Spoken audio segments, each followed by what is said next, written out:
इस वीडियो में हम समझते हैं ग्रेविटेशन एंड ग्रेविटेशनल फोर्स के बारे में। जैसा कि हम जानते हैं, मून हमारी अर्थ के अराउंड रिवॉल्व करता है और हमारी अर्थ सन के अराउंड रिवॉल्व करती है और सभी प्लैनेट भी सन के अराउंड रिवॉल्व करते हैं। क्या आपने कभी सोचा है कि ये सब कैसे होता है? इसी वे में समझें तो ये सब ग्रेविटेशनल फोर्स के कारण होता है, जिसे लॉ ऑफ ग्रेविटेशन भी कहते हैं। आइए लॉ ऑफ ग्रेविटेशन को डिटेल में समझते हैं। According to this law, every body in the universe attract another body in the universe. इस लॉ के अकॉर्डिंग यूनिवर्स में हर एक बॉडी किसी दूसरी बॉडी को अट्रैक्ट करता है। साथ ही किसी भी दो बॉडीज के बीच लगने वाला फोर्स दोनों बॉडी के मास के प्रोडक्ट के प्रोपोर्शनल होता है और उनके बीच के डिस्टेंस के इन्वर्सली प्रोपोर्शनल होता है। इक्वेशन में m1 बॉडी A और m2 बॉडी B का मास है।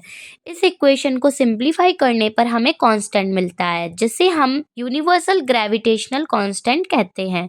इस कांस्टेंट को G से डिनोट करते हैं। इस लॉ को यूनिवर्सल लॉ ऑफ ग्रेविटेशन के नाम से भी जाना जाता है और इस फोर्स को ग्रेविटेशनल फोर्स कहते हैं। आइए इस लॉ को एक सिंपल एग्जाम्पल से समझते हैं। मान लीजिए एक बॉल को ऊपर की ओर फेंका जाता है। ये बॉल एक सर्टेन हाइट पर पहुंचती है, फिर नीचे गिरने लगती है। ऐसा इसलिए होता है क्योंकि अर्थ और बॉल के बीच ग्रेविटेशनल फोर्स लगता है। एनिमेशन में हम देखते हैं कि बॉल का साइज अर्थ के कंपैरिजन में बहुत स्मॉल होता है, जिससे अर्थ का ग्रेविटेशनल फोर्स बॉल को अट्रैक्ट करता है। सिमिलरली मून और अर्थ के बीच ग्रेविटेशनल फोर्स लगता है, लेकिन इस केस में मून अर्थ पर फॉल नहीं करता। ऐसा इसलिए होता है क्योंकि अर्थ का ग्रेविटेशनल फील्ड मून जैसे लार्ज साइज ऑब्जेक्ट पर इतना इफेक्टिव नहीं होता कि वह अपनी ओर अट्रैक्ट कर पाए, लेकिन मून अर्थ के अराउंड रिवॉल्व करता है। आइए जानते हैं कैसे। मान लो मून एक स्ट्रेट लाइन पर मूव कर रहा है, जो कि इनर्शिया फोर्स के कारण है। मून की वेलोसिटी कांस्टेंट रहती है जब तक कि कोई एक्सटर्नल फोर्स उस पर एक्ट नहीं करता। जब मून अर्थ के ग्रेविटेशनल फील्ड में आता है, तब अर्थ का ग्रेविटेशनल फोर्स अपनी तरफ पुल करता है।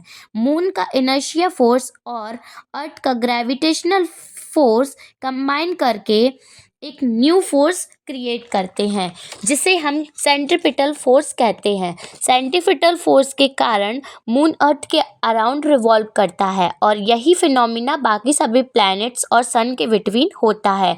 Thank you guys, bye.